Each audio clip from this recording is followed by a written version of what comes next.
Good evening and welcome back to another video. I've been away for a few days with a fever which has been going around in my area, so I was unable to make any videos due to a high temperature, but thankfully I'm nearly completely mended. So let's get on with it. So in that time, what's occurred? So what we had in the last 24 hours, I would say, to 36 hours is a quite a substantial price hike in the crypto market. We went up of around 10 or 11 billion dollars. Bitcoin's broken through one barrier, but I think I think it all kicked it off from Litecoin. There's some good positive news from Litecoin, and you can see from the chart it was just a massive jump up. And we also see that in even today continuing, although there's some minor ones in the red and not much, but the volume is pretty decent for a Saturday, around 20 billion. If we just take a step back and we look at yesterday's volume and what happened. So on Friday we were just hovering around 111 billion, 100 and then literally we shot up very quickly from around what's that, about midday ish to in 5 hours we gained $10 billion, and obviously market cap was 24-hour volume was actually very good. However, is this a false positive? Is this a bear trap? I guess that's the main point. So we'll look at the first article, but just before we do that, I could look at the top gainers. This thing, I think people are buying into it just because of the name, maybe by accident, because I've seen it spike up here. And obviously it did drop a bit, it spiked up, and obviously for volume is very low, and it's made it into the top 100. So I don't know about this project. I don't know. I don't care personally at the moment to spend any time looking at it, but just be careful of the naming of this. Obviously it's got two eyes, so it's not Bitcoin, it's Bitcoin. So just be careful of this, guys. Nothing else really substantially which is up today. Obviously Litecoin's up. But anyway, the first article. Bitcoin bottoming, what crypto traders expect after a $10 billion surge overnight. On February 8th, the crypto market experienced a strong 10 billion recovery from 111 to 121 billion, breaking out a 3-week stalemate. With an overnight price movement, the crypto market nearly fully recovered to January levels of around 130. That would have been nice. Several major crypto assets like Litecoin and EOS recorded gains in the 15-20% range against the US dollar. Bitcoin surged 11% from 3,337 to 3,711. So already, that's the first, not concern, but point. So it's already dropped below a level of 3,700 and it's gone down to 3,658. So it couldn't hold. Obviously, that was a peak, but obviously it couldn't hold that peak for very long. So it obviously dropped down below the 3,700 fairly quickly. A properly established bottom for Bitcoin is not in just yet. The asset is still vulnerable to a short-term drop below 3,000 support level. Speaking to Market Watch, Think Markets UK chief market analyst Naeem Azam said, "For the past few weeks, we've not seen a significant movement in the Bitcoin price. We are stuck in a price range of $3,183 December 17 low to $4,234, that's 24th December high. As long as we are not breaking out this range, there is nothing new." Throughout February, many analysts have emphasized that Bitcoin price has recovered to the $4,000 to $5,000 range to confirm a breakout above these key resistance levels. Okay, so let's take a pause. We are at the 9th of Feb now. I did speak that February, I don't think it personally is going to be a very eventful month in terms of prices going up, but hopefully we can drop. And why do I say that? Because again, this main point, we've not done anything special. If we're still stuck in this range and we can't break out of 3,000 out of the $4,200 range, then we're just moving in a triangle. We're still in that sort of period where we cannot get out of. So if we look at what they were looking at, they were talking about December high, which was around 24th. Yeah, so here, $4,200, and it bottomed just, I think it was $3,100 they mentioned. I don't know if I can get that here. Around here, I think it was. So we can't seem to break out of this bottom and this top for December. So once we break out of $4,200 mark, then we can look at more of a bull market. So obviously over the year to date, we've seen a constant decline. So we're getting, it seems like we're getting closer, but every time we inch closer to the bottom, we seem to rebound and people jump into the market, and then obviously prices inevitably go up. So if we're going to truly move into a bull, we need to break out of this $4,200 range into the 4.3s, 4.4s. Actually, I think it doesn't necessarily need to hit, but it needs to stay in the 4,000s ranges. So if we can just break out that 24th December high, then we can look at bull. But in February, I don't know if we're going to get that. If we get a date for backed in Feb, and from my calculations, I think it's going to be 3 weeks next week or 3 weeks soon for the temporary government open. So whether they're going to remain open or close, it's going to be very telling on the market. And we need to get some news from the CFTC with BACT to get a concrete date that BACT is going to launch. So I was saying around 15th of March or 20th of March. So kind of like middle to 3/4 into March, because apparently you need a month for the CFTC after approval or for approval. So if they're going to approve, they need to approve it in the next week or so, because obviously then we need to get this in by March. Once we have a concrete date, and there's no going out, as in like, we're not waiting for anything else, we're not waiting for any approvals, we're not waiting for any anything else, and as long as nothing coming from left ball from the left of us like a hook, then we should decide to expect to see prices rise. Now if we don't get any date or any concrete date from BACT by the end of Feb, then I don't think the price is going to break out of this. Certainly not going to break into the $4,500 range, or even around the $4,000 to $5,000 range. Remember how much Bitcoin or the market has to move to go up by a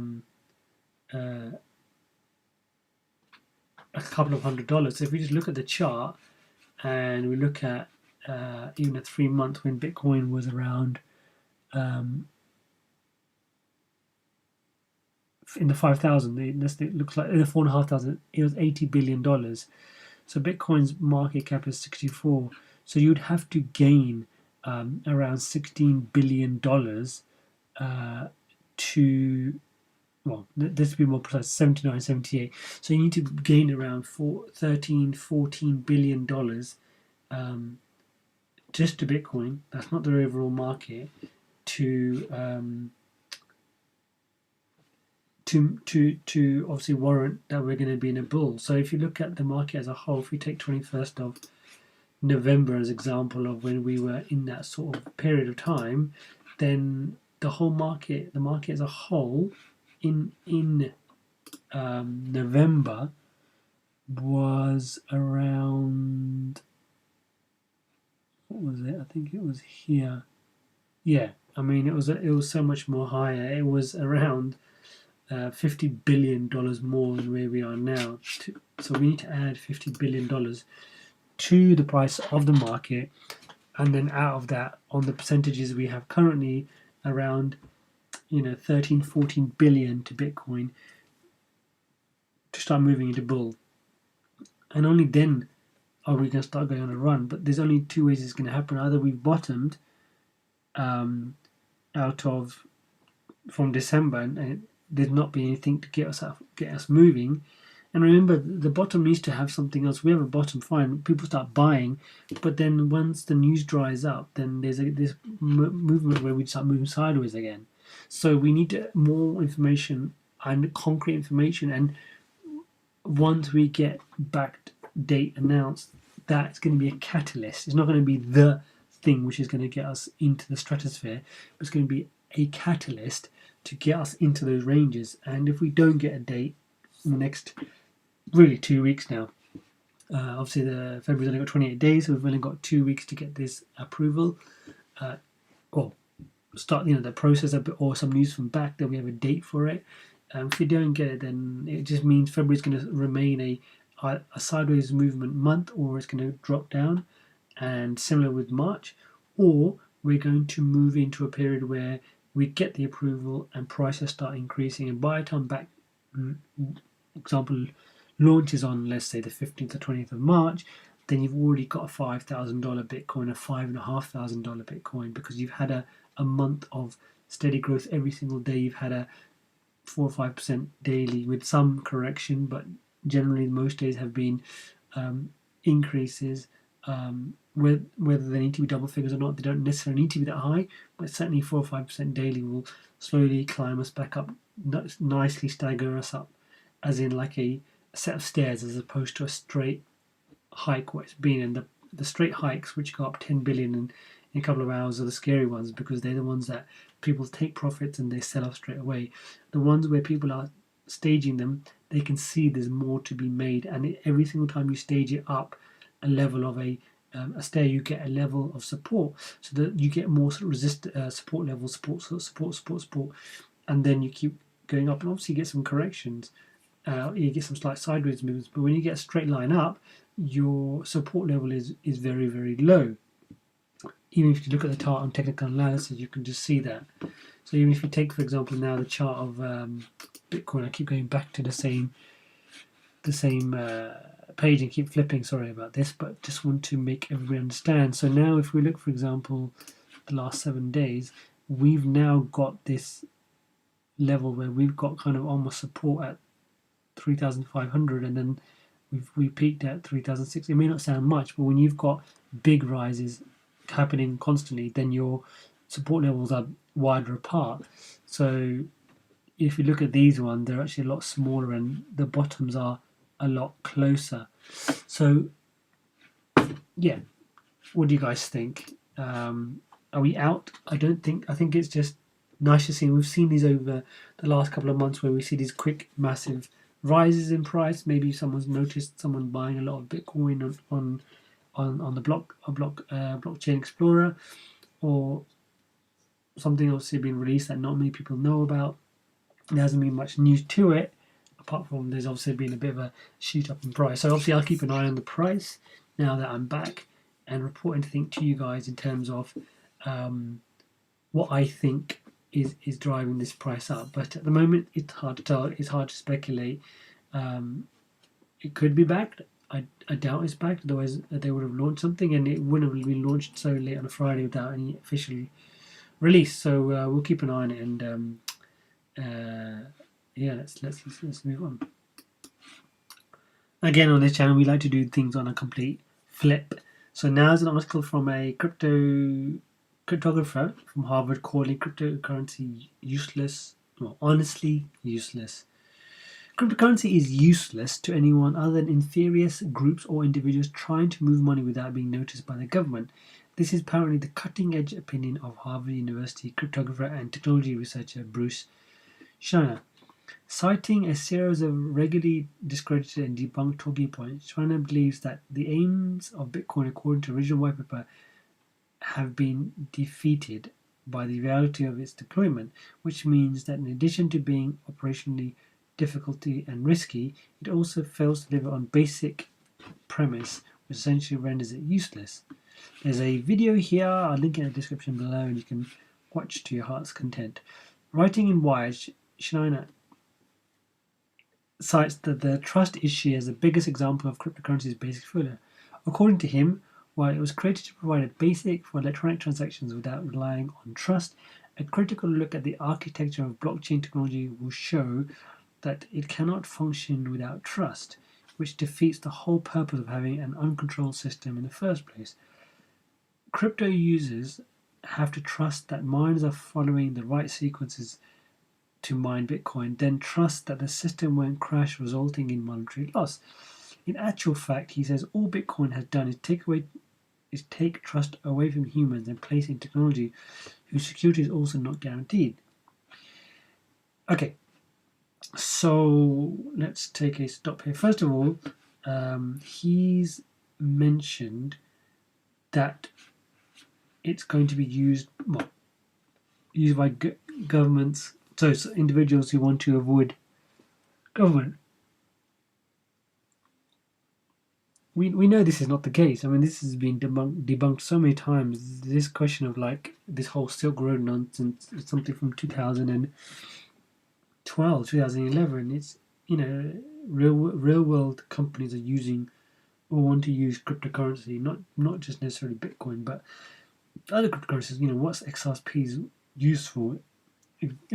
Exactly for financial institutions. Trustless only works on the basis of mining. Now, for example, XRP is not a mined product. There are other companies out there, other cryptocurrency companies which aren't mined. So there is no mining for XRP. It's held by the company in escrow and then they release it. So there's no mining. So that kind of debunks that. This person is not talking about cryptocurrency. This person is talking about Bitcoin. So yes, of course, there is a trust implication with Bitcoin. You have to trust the miners to mine. You have to have trust in the people who hold the Bitcoin. But 10 years worth of trust now. So we've only got more miners, more hash rate, more strength in the blockchain, the cryptocurrency, or the Bitcoin blockchain than we've ever had before. Every day is another day Bitcoin gets stronger.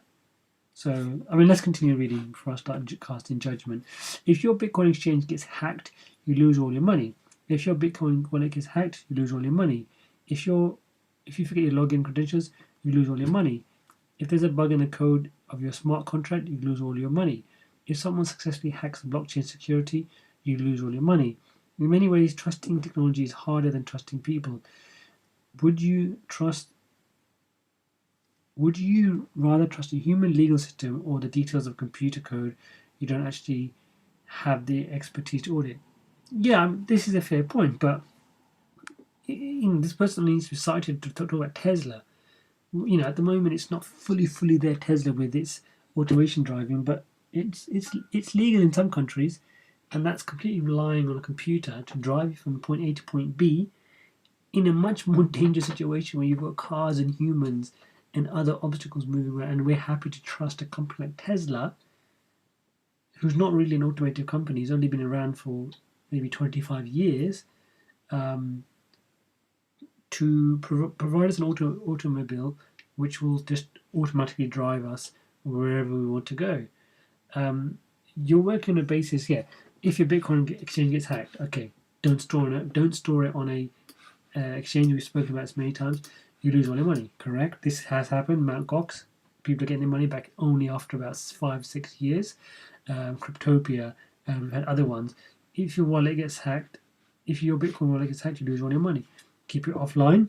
You won't, less likely to happen. But this is the same with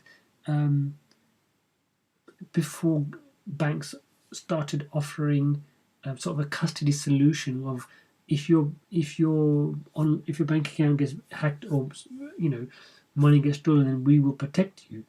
Um, there are still there are situations where your money won't be protected if you've been coerced into sending money through somebody who socially engineered you, who's claiming to be your bank or your solicitor or your lawyer. Then once you send that money, you have no legal right to go to your bank to ask for that money back, because you were um, scammed, because you created the transaction. So it's the same with traditional money. It hasn't been long when banks have started protecting customers online, because internet banking has only been around for about, I would say, um, 20 years, even less than 20 years. So this is not it's not an old thing that you'd always get custody depending on what would happen. So yes, of course, this is in this current state. If your money is on a Bitcoin exchange, on an exchange like Cryptopia, and you had 20 Bitcoin, now your money's frozen. You cannot get your money. But how many times have I said it, and other YouTubers have said it, especially when I'm talking about cryptocurrency, don't store majority of your wealth online. Kraken CEO said himself. If your Bitcoin wallet gets hacked, yes, of course. But this is why we have things like 2FA, we have secret keys, but these things you shouldn't be keeping it online. You should be keeping it offline again, or having them in a safe or something like that, just like you would with gold. Forget your login credentials, you lose all your money. Yes, this is a very valid point. This is probably the only sort of place where you can't show your identity to get back onto the blockchain. Not yet at the moment. I'm not saying why wouldn't it change. Of course, with Bitcoin, if you forget your private key, then you are essentially screwed, because you have no ability to get in, and nothing's going to be able to crack that. And similarly to the guy who lost um, hundreds and hundreds, well, we've seen cases of hundreds and hundreds of thousands of dollars, if not millions of dollars worth of crypto, mainly Bitcoin. People have forgotten their private keys. But the thing is, this is why it's you're told to back up these private keys, keep a log of them, because ultimately the whole point, and this person not understanding the whole point of cryptocurrency is you are the bank, you are the bank, you are the bank. So if you are the bank, then you have responsibility for what's in the bank, and what's in the bank is your money. Nobody will protect you against that. There is no protection for that at the moment. So you are the bank. So that kind of is the essence of Bitcoin. What Satoshi created was take control of your money, and this is how you take control of it. If there's a bug in the code, and if there's a bug in the code of your smart contract, you lose all your money. Yes, of course. But how many of us are actually utilizing on individually smart contracts? That's a transaction between two people, when you've got something going on between two parties who are going to operate, and on the basis of that, something else will occur on the basis of the contract. If someone successfully hacks your blockchain, we can take, for example, Bitcoin and its Lightning node, and every single day, more and more people are talking about Lightning node. I think the CEO of Twitter, Jack Dorsey, I think that's his name, even was talking about Lightning node, and the one coin he would invest in would be Bitcoin. Soon you can even buy Lightning nodes on the internet. You can just set up at home, and transactions can pass through to strengthen the network. So the more Lightning nodes you have, the more stronger the blockchain is, the harder it is to hack. The more distributed the blockchain is, the harder it is to hack. So yes, of course, if you're talking about a currency which hasn't got much daily volume, then of course you can buy up the hash rate, or you can control the hash rate and do something like a 51% attack. Would you rather trust a human legal system or detail? Yeah, I mean, at the moment, possibly you could agree with that point. The human will have a more emotional understanding of it, but a computer can learn quicker. There is a supercomputer which learnt the game Go, which is a ancient 3,000-year-old Chinese board game. in a space of, I think, hours or days. It played itself something like 1 million times. It learned, and there was no rules given to it. It learned it. The machine learned it itself, and it beat the world champion very easily. That computer will be better than any human being ever that's going to come, has ever been at playing Go now, because it's mastered that game. It's mastered the rules. The human legal system is just a basis of rules. Once a computer masters that and understands how they form, then to answer that question, no, a computer will be better than a human, because human has human emotion. In some instances, that's a good thing. But if you're just talking about legal structure and legal examples, even on the basis of you had a legal system and you want to make a smart contract out of it, potentially a computer with better understanding of it would be better, because it would know exactly what it is. It can produce information in split seconds quicker than a human ever can, and it can have thousands and thousands of bits of information at its disposal,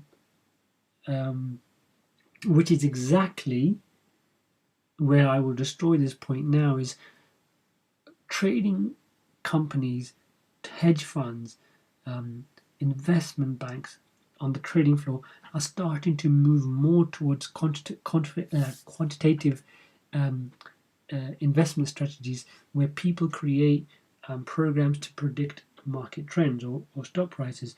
So, for example, BlackRock, I think 95% of their trades are done by algorithms, right? So, what is Bitcoin? What is any cryptocurrency? Just code, right? If you break it down, just written code. The algorithms can look at 1 million transactions instantly of a product. For example, if we're talking about gold, it can look at 1 million previous transactions of gold and make a decision on the price of gold that day or how it's going to move. A human could never, ever, ever, ever. Doesn't matter if you're Warren Buffett, Jordan Belfort, any trader, any crazily, freakly human of a nature trader, you're not going to be as good as a computer. So we're going to have to trust computers then, won't we? So how does planes operate? How do flight control on planes operate? They all use computers. So I'm surprised for somebody who's a Harvard graduate, and I'm pretty sure Harvard, I've got a trust fund, or maybe it's one of the other top universities who's now investing in cryptocurrency. In terms of what the money they make, they throw that into crypto now. Very interesting, this person saying this, whether they're coming out with their own cryptocurrency, which is going to kind of like debunk all those issues and say this is now the Bitcoin too, and I am now creating it. But I mean, this person goes on to moan about crypto mining using vast amounts of energy. We know they're using a lot of renewable energy. So I think was it 80%, 85% of Bitcoin mining is based on renewable energy.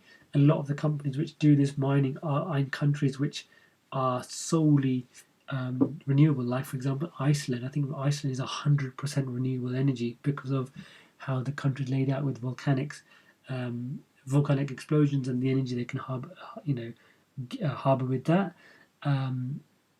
So that's incorrect. For somebody who is a Harvard studied individual, obviously they would have studied it if they're back in Harvard again, probably one of the best universities in the world, to come out with stuff which has been debunked years ago or is just completely incorrect is surprising. I don't want to spend too long on these two, literally spend half an hour talking about 2 points, but just something that I want to get off my chest. I just found it a bit ludicrous, this article. Anyway, what are you guys' thoughts? I'm going to make a few more videos in the next couple of days because I've been away and didn't want to make this one too long. So anyway, thank you for listening. Thank you for subscribing. Thank you for liking, and I'll see you guys in the next video. Goodbye.